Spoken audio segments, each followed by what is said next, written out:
Mabuhay Radio Japan Worldwide sa National Irrigation Administration.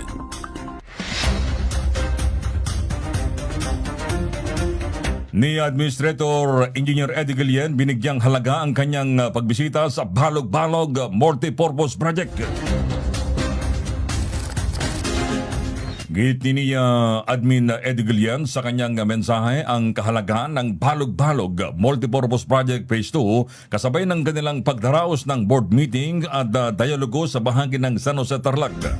Puntos ng opisyal, kahit mainit ang diskusyong politikal ay nangibabaw pa rin ang katalinuhan ni Pangulong Bongbong Marcos upang ituloy ang pagtatayo ng proyekto na mahigit 6 na dekadang pinagplanuhan at pinagsikapang buuin sa kabila ng kaliwat-kanang pagkantala.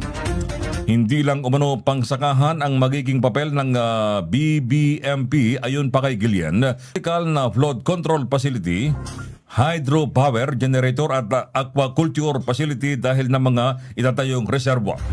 Higit sa lahat magiging daan ang BBMP sa patas na oportunidad upang magkatrabaho ang ordinaryong Pilipino anupaman ang kanyang political na paninindigan. Mabuhay Radio Japan Worldwide sa National Irrigation Administration. Mabuhay Radio Japan Worldwide.